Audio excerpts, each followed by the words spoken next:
And we're back with Let's Play Broken Sword, Shadow of the Templars, Director's Cut. Blah, blah, blah, blah. And where we left off, we were about to talk to Nicole about this stuff. I found this matchbook in the killer's hotel room. It's from the Club Alamut. Never heard of it. Is there anything written inside it? No, what were you expecting? If this was a movie, there'd be a clue. A name or an address.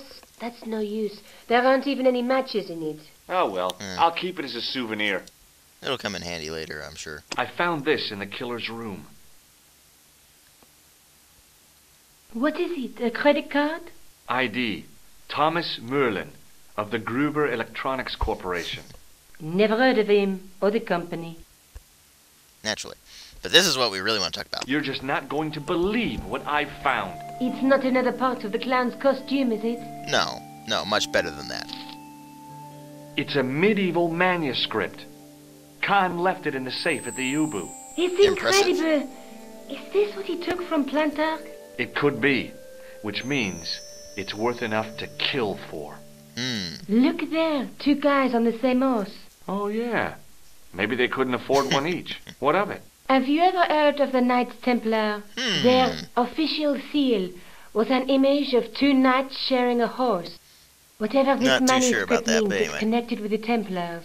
How come you know about these knights? I learned about them while writing an article on the Crusades. Well, one would hope, right? This guy, named Hughes de Payen, arrived one day at the court of King of Jerusalem. He offered to protect the Christian pilgrims from the displaced Muslim armies. The king would be able to guarantee safe transit to Christians in the Holy Land. Safer journeys meant more pilgrims, and pilgrims meant trade and wealth. The Templars proved invaluable to the king as a mercenary army. It was said that they never asked how many the enemy numbered, just where they were. And as the years went by, the Templars grew in wealth and numbers. They were so rich, even kings came to them for loans. But at the height of their power, they fell foul of the King of France. He rounded them up and turned them over to the Inquisition. Thousands of Templars were subject to torture and confessed to heresy. Of course, at the hands of the Inquisition, there wasn't much they wouldn't confess to. The last Grand Master Jacques de Molay was burned alive. Jeez. So the treasure is hidden, waiting to be discovered? If there ever was a treasure, it's been lost for 600 years. Anyway, we're supposed to be investigating a serial killer, not a medieval treasure trove. But maybe that's what the clown and his accomplices are after. Maybe this manuscript is the key. You'd better leave it here for safekeeping. Well, what she said about the Templars is mostly true. Yes, they were handed over to the Inquisition. Yes, most of them were tortured and killed. Yes, many of them confessed to heresy, even though we pretty much know they weren't guilty of it. The Pope and the King of France just got really jealous of their power and so on and so forth. Many people still think the Templars exist to this day. I'm pretty sure that they exist in some form or another, but there's not like a vast conspiracy or anything like they make it out to be in a lot of these kind of stories. Anyway, they've basically become the penultimate bad guy in a lot of these adventure story kind of things and conspiracy stories. Anyway, let's talk about the manuscript itself. Let's take another look at the manuscript. Okay, you have the symbol of two guys on the same horse. Then you have over here... There's a guy working on a loom. He's weaving a carpet or a tapestry. Or a duvet cover. It's a clue to a place, I reckon. Somewhere famed for weaving and ships. Where folk live in barrels? It beats copper boxes. That it does. Over here... There's a guy with a sword and a bull. The only mythological bull I know of is the Minotaur, but he was only half. Minotaur, yeah, I don't think I'd Minotaur. like to be half a bull, even if it was the bottom half. What's that object between them? It looks like a gem on top of a tripod. Remember this is important. Remember this thing, folks, this is important.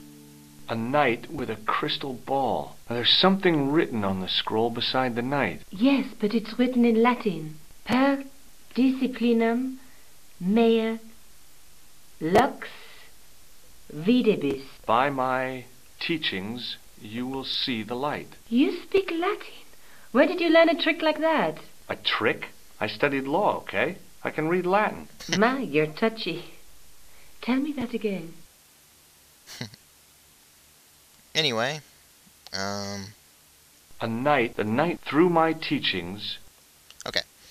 And then over here, there's a woman looking at her reflection in a mirror, but the reflection has 3 hideous faces. She reminds me of the wicked queen in Snow White. She was the one who said, "Mirror, mirror on the wall," wasn't she? She made me cry so much when I was a kid. Mom carried me out of the movie theater. She didn't frighten me in the least. Like I said, I was only a kid.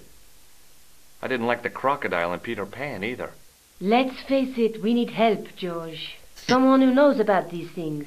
Who do you suggest? Indiana Jones? da da da I know a da guy who da specializes da. in medieval Got it. studies.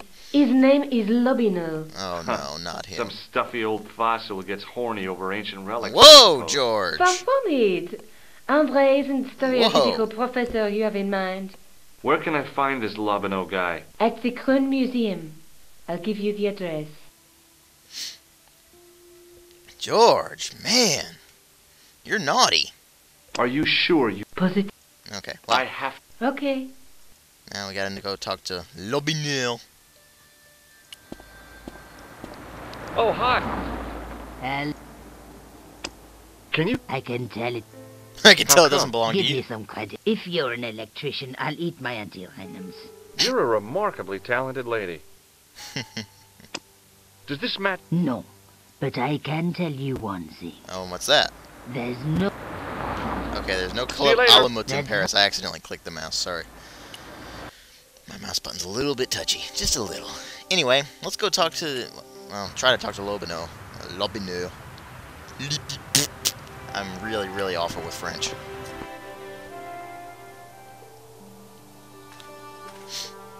Pardon me. Oui, monsieur? Are you Lobino? Oh, no. Fancy you mistaking me for him. No. I am the deputy custodian. But Lobino Hi. does work here. Work? I wouldn't go so far as to call it that. He studies here most days, but as you can see for yourself, not today. Mm-hmm. Do you know anything about the Knights of the Temple? No, sir. Not a sausage. Not a sausage? Well, what? Do you recognize the man in this photograph? No, monsieur. I guess... Okay. Have you ever heard of the Club Alamut? Oh, no. I don't frequent places like that. Well, anyway, Thanks for your help. let's take a look at this. This looks important, doesn't it? In the case was a spindly tripod, blackened with age and pitted with rust. It was identical to the tripod picture of the manuscript. A notice identified it as 15th century from Western Ireland. It had been Ireland! found in Lochmarn at the site of the Lochmarn! Knights Templar Preceptory. Ireland! What's that? This tripod was found in Ireland. I will have to ask you to keep your voice down. I'm sorry, I was excited. I was excited. Let's take a look at this thing. The totem pole looked distinctly out of place in the setting of the museum. Yeah, it does. The totem pole...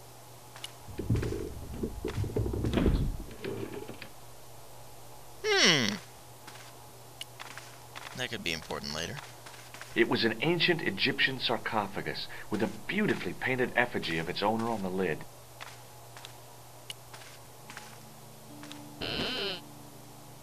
Leave it alone. That closet is over 3,000 years old. Closet?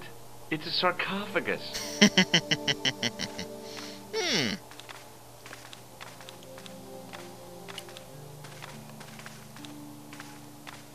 A metal rod attached to the wall was connected to the window.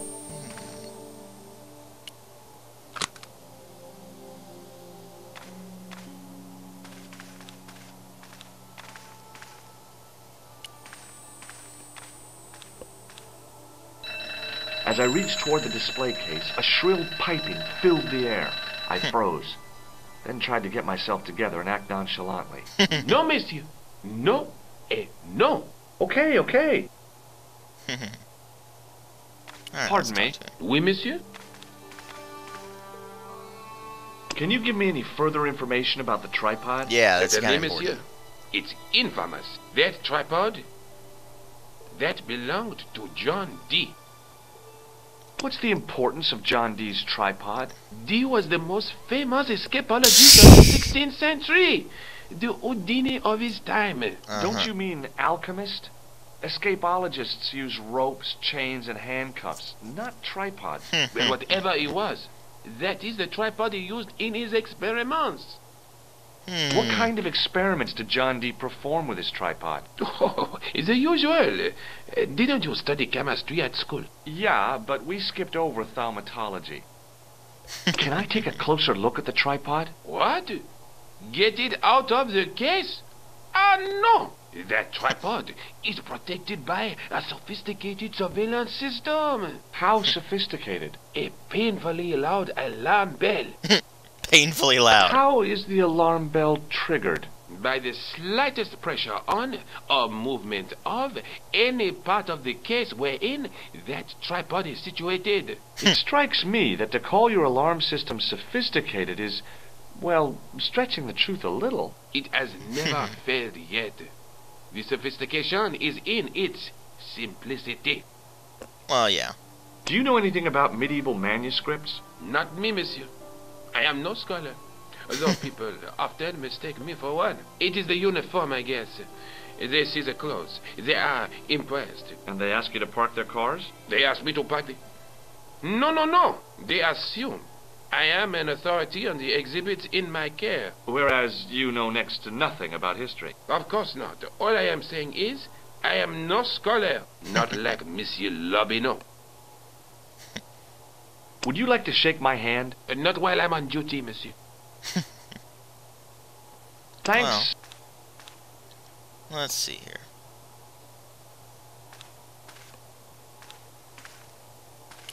I'll just fiddle with this again. Hey, no! What's wrong? You must not enter the exhibits! I'm sorry. I'm sorry. Now, what did I tell you? Was it you can touch all you want so long as your hands are clean?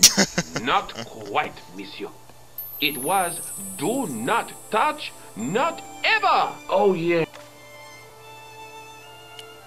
Alright.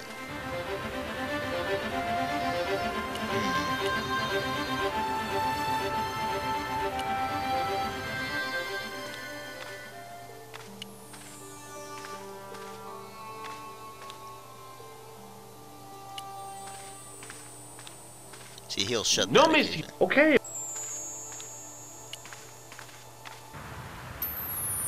Now, I'm actually going to go ahead and cut the video off, and I'll catch you guys in the next one.